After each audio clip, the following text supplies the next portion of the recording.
Be me, Harvey. Just another cog in the corporate machine. My job is basically staring at spreadsheets until my eyes bleed, finding patterns in data that nobody really cares about, but looks good in a PowerPoint presentation. It's not glamorous, but it pays the bills. For a few years, life was predictable. Clock in, do the work, clock out. The office had a decent vibe. My corner of the floor was quiet, mostly guys in my department just trying to get through the day. My closest work buddy is Kendrick. He's one of those guys who is deeply cynical about everything, but hides it under a layer of dark humor. You know the type. Sees the world for the soul-crushing joke it is, but at least he's laughing. There's also Saint, a girl from the adjacent department. She's cool, normal, doesn't treat office interactions like a battleground. We'd grab coffee sometimes, complain about deadlines, simple stuff. The ecosystem worked, no drama, just quiet, productive misery. Then our old manager, a guy named Frank, who basically just approved time off requests and forwarded emails, finally retired. For a few weeks, we were adrift. It was bliss. No one watching over our shoulders. We knew it wouldn't last. One day, we get a company-wide email introducing our new department head, Camilla. The email had a picture, professional headshot, sharp blazer, a smile that didn't quite reach her eyes. Her bio was a masterclass in corporate buzzwords, synergizing departmental workflows, fostering inclusive paradigms, actioning a forward-thinking culture of dynamic change. I showed it to Kendrick. He just stared at it for a full minute, then slowly shook his head. He said it looked like an AI was tasked to write the most meaningless mission statement possible. The first day she arrived, the entire atmosphere of the office changed. You could feel it. The air got heavier. She walked through the office like she was inspecting a military barracks. She didn't say hello to anyone, just gave these quick analytical glances into each cubicle, taking mental notes of who to put on a list. Later that day, she scheduled a mandatory, all-hands-on-deck meeting for our department. We all file into the big conference room. Camilla is standing at the front, next to a whiteboard. She waits for everyone to be completely silent before she even starts. She starts talking about her vision for the department. It wasn't about productivity or meeting targets. It was about deconstructing the inherited patriarchal frameworks of our workplace. A few of the guys exchanged confused looks. She said our department had, in her words, a stale, male-centric energy. She wanted to implement changes that would promote a more equitable and emotionally intelligent environment. Kendrick was doodling something on his notepad. I glanced over. It was a gallows. She went on for nearly an hour, talking about microaggressions, unconscious bias, and toxic masculinity. It felt like a lecture from a college course I never signed up for, and definitely didn't want to attend. She kept looking at the men in the room as she talked about these things. Like we were all case studies. She said that to truly build empathy, we needed to move beyond abstract concepts and into practical application. We were all dismissed, feeling weird and unsettled. Over the next week, a bunch of little changes happened. Motivational posters with bizarre corporate feminist slogans appeared on the walls. A woman's place is in the boardroom. Okay, sure, whatever. Smash the glass ceiling and the patriarchy. A bit aggressive for a Tuesday morning, but fine. Then she scheduled a follow-up mandatory meeting. The mood was tense. We all knew this was where the other shoe would drop. We file back into the conference room. Camilla has a box on the table next to her, a plain cardboard box. She starts by saying how pleased she was with our receptiveness to the new cultural direction. Then she says it's time to implement her first major initiative. She calls it the Walk a Mile policy. She explains that men can never truly understand the systemic disadvantages women face in society and the workplace. We carry a privilege we're not even aware of. To begin to understand, we need to be confronted daily with a fraction of the female burden. She opens the box. Inside are smaller, company-branded pouches and stacks of tampons and sanitary pads. The room went dead silent. You could hear the air conditioning hum. She announced that from now on, every male employee in the department would be required to carry one of the pouches at all times while on company property. Each pouch contained a selection of feminine hygiene products. She said it wasn't about using them, it was about carrying them, to feel the weight of them in our pockets or bags, to have them present in our minds, to be constantly reminded of the biological realities that our female colleagues face, realities that, according to her, the workplace was designed by men to ignore. There was a moment of pure, unadulterated disbelief. I looked around the room. Everyone's face was a perfect mask of, what the hell is happening? One guy, a quiet coder named Mike, actually raised his hand. He asked very politely if she could clarify the purpose of this, as it seemed unrelated to our work duties. Camilla gave him that smile again, the one that wasn't a smile. She told him that his question was a perfect example of male privilege, the inability to see beyond one's own narrow experience. She said the purpose wasn't to be comfortable, the purpose was to be uncomfortable, to feel a sliver of the discomfort women feel every day. She also mentioned that HR had reviewed and approved the policy as a forward-thinking diversity and inclusion initiative. Checkmate. There was no escape route.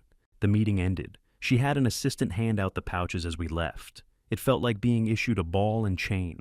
The men just kind of shuffled back to their desks in a daze. I sat down and just stared at the little pouch on my desk. It felt monumentally stupid, humiliating even. Kendrick came over to my cubicle. He wasn't laughing. He just looked angry. He told me he was going to HR.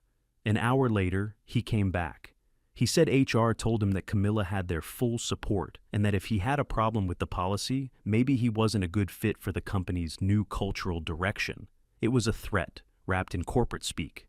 That evening, a few of us went to a bar after work. The mood was grim. People were talking about quitting, about looking for new jobs.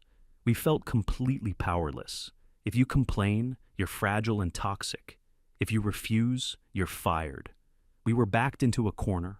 Harvey was just stirring his drink, staring into space. Then Kendrick, after being silent for a long time, suddenly looked up. He had a strange glint in his eye. He said, "What if we don't refuse? What if we embrace it?" We all looked at him like he was crazy. He laid it all out. Her power comes from us resisting, and her labeling that resistance as toxic. But what if we don't resist? What if we comply? What if we comply so hard, so thoroughly, and so publicly that she's the one who has to tell us to stop? A plan started to form, a ridiculous, beautiful, idiotic plan. Malicious compliance. The next day, the mood in the office was different. The dejection was gone. It was replaced by a quiet, nervous energy. The pouches were on every guy's desk, not hidden in a drawer, but placed right out in the open. Camilla walked past and gave a small, satisfied nod. She thought she had won. The first move was small. One of the guys, Tim, who works in logistics, had one of the sanitary pads, one of the big ones with wings, stuck to his desk right where his wrist rests for his mouse. He was using it as a wrist cushion. Camilla walked by his desk. She stopped. She stared at the pad for a good 5 seconds. Tim didn't even look up, just kept clicking away at his spreadsheet. You could see the gears turning in her head. He was technically carrying it. It was on his desk. He was using it for an office-related purpose. She couldn't say a word. She just tightened her lips and walked away. A small victory. Later that day, Kendrick took it a step further.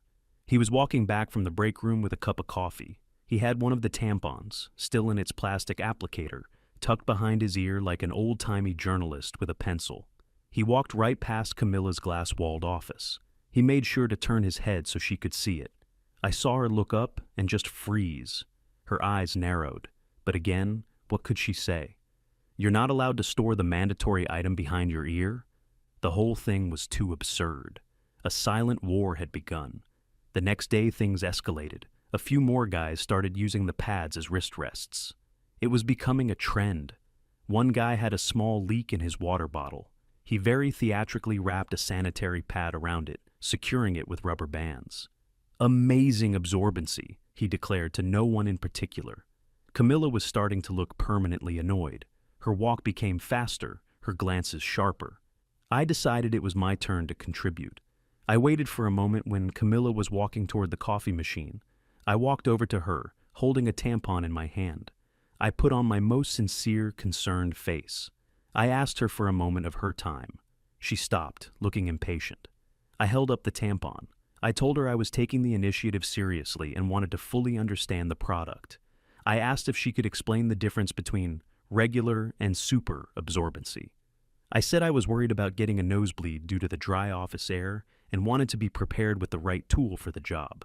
Her face was a brilliant work of art. It was a tidal wave of conflicting emotions: shock, disgust, anger, and the horrible realization that I was playing by her rules. She couldn't call me out for being inappropriate because I was framing it as a genuine question about the mandatory items she herself had forced upon us. She just stammered something about reading the box and practically ran away. Kendrick gave me a slow clap from across the room. That afternoon, we had a team meeting. Kendrick sat right next to Camilla. Midway through her presentation, he let out a huge theatrical sneeze. He then reached into his pocket, pulled out a sanitary pad, unfolded it with a loud crinkle, and proceeded to blow his nose into it. He then folded it back up and said, "Wow, these things really do hold a lot. Great initiative, Camilla."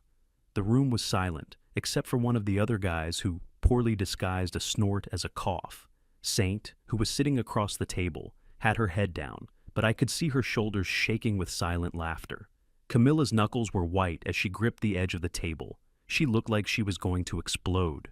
She just said, "Let's stay professional, Kendrick," in a voice that was shaking with rage.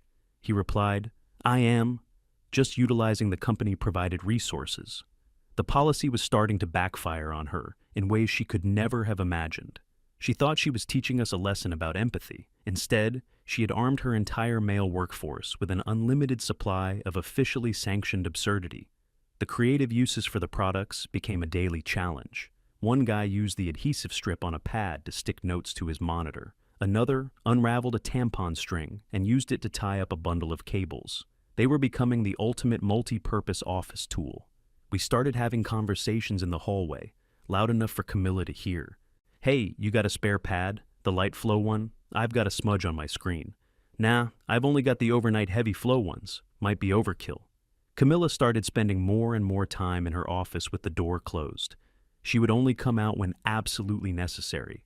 Her grand social experiment was turning into her own personal nightmare. She had tried to create an environment of female-centric understanding.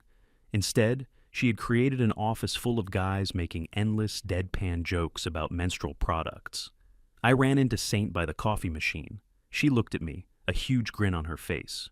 She told me that Camilla had been complaining to some of the other female managers via email. She said Camilla wrote that the men were weaponizing her policy against her and engaging in malicious compliance. The best part was, the other managers apparently told her that since she got HR to approve it, it was her problem to manage. Nobody wanted to touch the mess she had created. She was trapped. If she canceled the policy, it would be an admission of defeat. She would lose face completely. But if she let it continue, the mockery would only get worse. Her authority was eroding day by day. She had tried to assert her dominance and ideological purity, but she had underestimated the sheer, stubborn creativity of a dozen guys who had been pushed too far. We weren't just fighting a stupid rule anymore.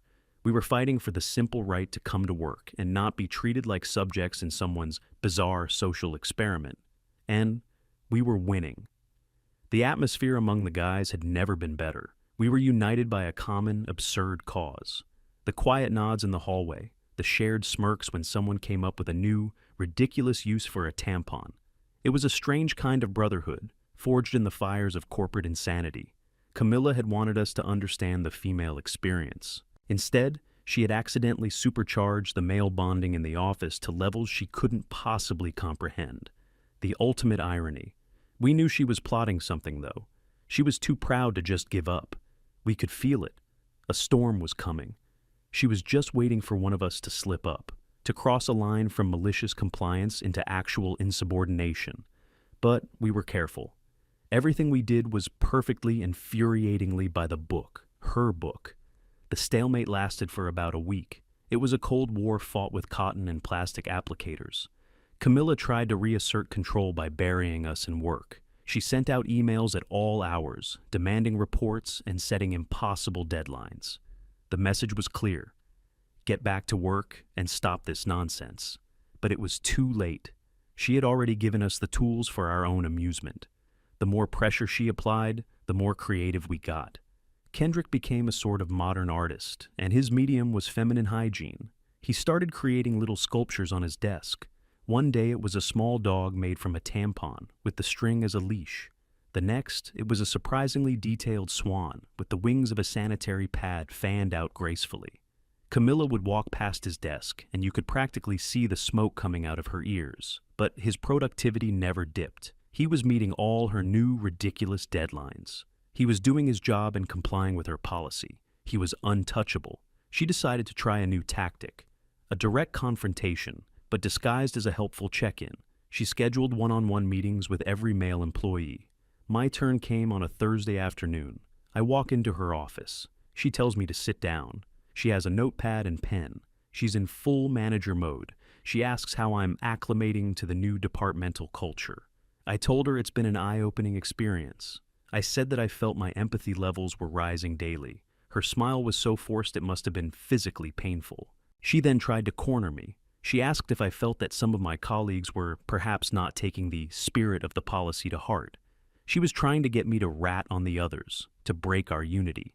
I just played dumb. I told her that everyone seems to be engaging with the policy in their own unique way. I mentioned Tim's wrist rest, saying it was a great example of ergonomic innovation. I brought up Kendrick's sculptures, calling them a powerful form of product-based expression. I was feeding her own corporate buzzwords back to her. She couldn't argue with her own vocabulary. The meeting was a complete failure for her. She realized we were a united front. There were no weak links. Her frustration was becoming more and more visible. She started making little passive-aggressive comments in team meetings. If a man presented an idea, she'd ask if he'd consulted with his feminine intuition. We just started agreeing with her. Yes, Camilla, I did. And my feminine intuition says this is the most efficient way to structure the database. Every attempt she made to mock us was turned back on her. She had created a monster she couldn't control. The next big escalation came during a departmental presentation. A guy named Dave had to present a quarterly report to the whole team. Dave was usually a pretty shy, quiet guy, but even he had been emboldened by the whole situation. He gets up to the front of the room, project on the screen. He's using a laser pointer, but it's taped to the end of a long plastic tampon applicator. He's using it to point out bar graphs and pie charts. He never acknowledges it. He just presents his data as if he's holding a normal pointer. The sheer deadpan absurdity of it was breathtaking. Camilla, who was sitting in the front row, just sank lower and lower in her chair. She had to sit there for 30 minutes and watch a man use a tampon applicator to explain Q3 revenue projections. After the meeting, she sent out a furious email. The subject line was, "Clarification on policy. 10B, professional conduct." The email stated that while the walk a mile policy was still in effect, all company-provided materials must be handled in a manner befitting a professional office environment. It was a desperate move. The language was intentionally vague because she couldn't explicitly ban the things we were doing without admitting her policy was a joke. Kendrick immediately saw the loophole. He sent a reply-all email to her and the entire department. His email was a masterwork of corporate trolling. He wrote that he was grateful for her clarification and took the issue of professionalism very seriously. However, he continued, since there was no precedent for professional male use of these products, he was concerned that he might inadvertently violate the new rule.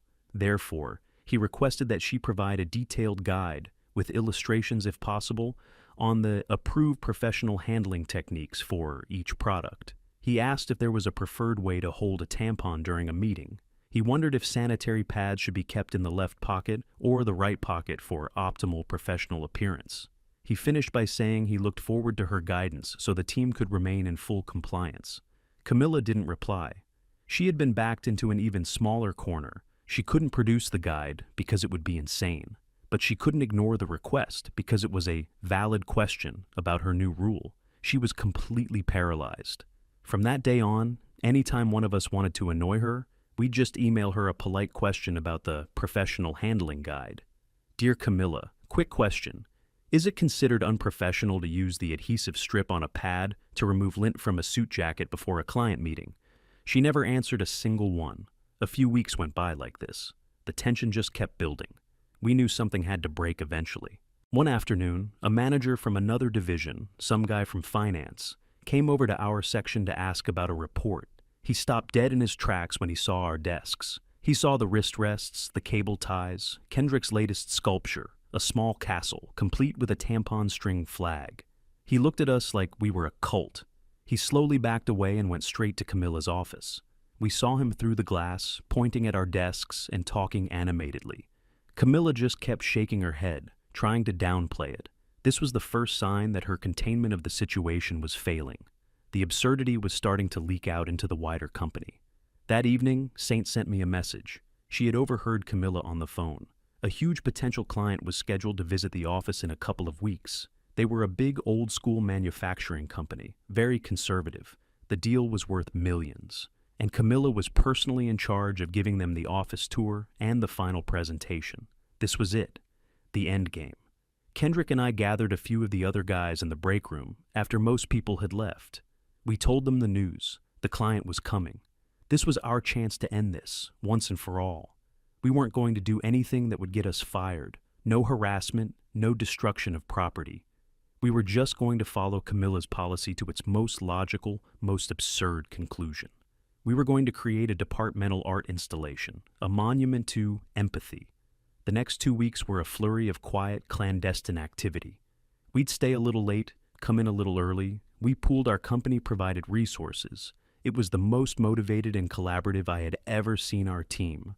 One guy was an amateur artist. He took the lead on the visual elements. We made a large welcome sign for the entrance to our department. Each letter was carefully cut out from the absorbent core of dozens of sanitary pads. It was actually quite well done. Another guy, the one who was good with his hands, worked on a centerpiece. He took a big piece of styrofoam and hundreds of tampons. He painstakingly created a large, intricate sculpture that looked vaguely like the company's logo. Kendrick's project was the most ambitious. He took over the large whiteboard at the back of the department. He created a massive workflow chart. But instead of boxes and arrows, it was a complex web of pads and tampons of different sizes, all connected by their own strings. He labeled each part with corporate jargon. A heavy flow pad was high-capacity data input. A slim tampon was agile project delivery. It was utterly meaningless, but looked incredibly complex and serious. My contribution was simpler. I took charge of ambiance. I made dozens of little paper crane-style birds, folded from the plastic wrappers of the pads. I used the tampon strings to hang them from the ceiling tiles so they floated gently in the air conditioning drafts. By the morning of the client's visit, our department was transformed. It was a surreal landscape of weaponized corporate foolishness. We all got to our desks and just went about our work as normal. We didn't speak about it. We just waited. Around 10 a.m., we saw them. Camilla, walking with 3 older men in expensive conservative suits. She was leading them down the main corridor, pointing out different departments. Her voice was cheerful, but we could see the sweat on her brow from across the room. She was visibly trying to steer them in a different direction, to bypass our section entirely. But the main conference room was on the other side of our department. There was no other way. As they got closer, you could see the exact moment the lead client, a stern-looking man with gray hair, noticed our welcome sign. He stopped walking. He squinted. He took a step closer, then another. His face went from curiosity to utter confusion. Camilla's cheerful chatter died in her throat. She started saying something like, "Ah yes, the marketing department, a very creative bunch, always thinking outside the box."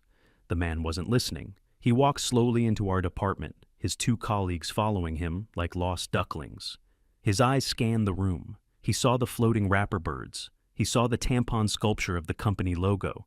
He saw men at their desks, calmly working, with sanitary pad wrist rests. His gaze finally landed on Kendrick's magnificent whiteboard of madness. He walked right up to it. He stared at it for what felt like an eternity. He leaned in to read one of the labels. Agile Project Delivery. He turned around, very slowly, to face Camilla. His face was no longer confused. It was cold. He looked at her and asked a very simple, very quiet question. "What is this?" Camilla started to panic. The words just tumbled out of her mouth. It was a train wreck of corporate speak and panicked excuses. It's a paradigm-shifting empathy-building exercise, a hands-on, multi-sensory experience. We're deconstructing workplace norms to foster a more inclusive. It's about synergy. The man just held up a hand to stop her. He looked around the room one more time, his eyes lingering on the faces of me, Kendrick, and the others, who were all pretending to be deeply engrossed in our work. Then he looked back at Camilla. He said, "I run a factory with 4,000 employees. We build engines. We don't have time for this." He didn't raise his voice. He didn't need to. The contempt in his tone was enough to freeze the room. "I think we're done here," he said to his colleagues, and with that, they just turned and walked away. Camilla stood there, frozen, in the middle of our masterpiece of maliciousness. She looked utterly, completely defeated. The tour wasn't even halfway done. The multi-million-dollar deal was dead. We didn't cheer, we didn't even smile, we just kept working. The silence was our victory lap. It took less than an hour. We saw the regional director and the head of HR marching down the hallway. They didn't look happy. They went straight into Camilla's office and closed the door. We couldn't hear what they were saying, but we didn't need to. 20 minutes later, the door opened. The director and HR head walked out. Then came Camilla. She was carrying her personal box of things. She wouldn't make eye contact with anyone. She walked the longest, most silent walk of shame I have ever witnessed, right through the department she had tried to reshape in her image. Past the welcome sign, past the logo sculpture, past the empathy birds. And then she was gone. The head of HR, a woman who had previously told Kendrick to suck it up, stopped at the entrance of our department. She cleared her throat. Effective immediately, she announced to the room, the Walk a Mile initiative is terminated. She then turned and left without another word. For a moment, nobody moved. Then Kendrick stood up. He walked over to his absurd whiteboard. He picked up an eraser, and he wiped it all away. That was the signal. Silently, we all started to dismantle our creations. The welcome sign came down. The sculptures were disassembled. The birds were unhooked from the ceiling. We took all the tampons and pads, all the pouches and wrappers, and we threw them in the trash where they belonged. Within 10 minutes, it was like it had never happened. The office was just an office again. Kendrick walked over to my desk. He didn't say anything. He just nodded. I nodded back. We had done it. We had faced the abyss of corporate insanity and stared it down. The next day, we had a new interim manager, a guy from another department. He came in, said hello, told us to just keep doing our jobs, and left us alone. It was beautiful. The peace and quiet felt earned. We had been pushed, and we had pushed back. Not with anger or insults, but with the very tools of our own humiliation. And we had won. The spreadsheets on my screen never looked so good.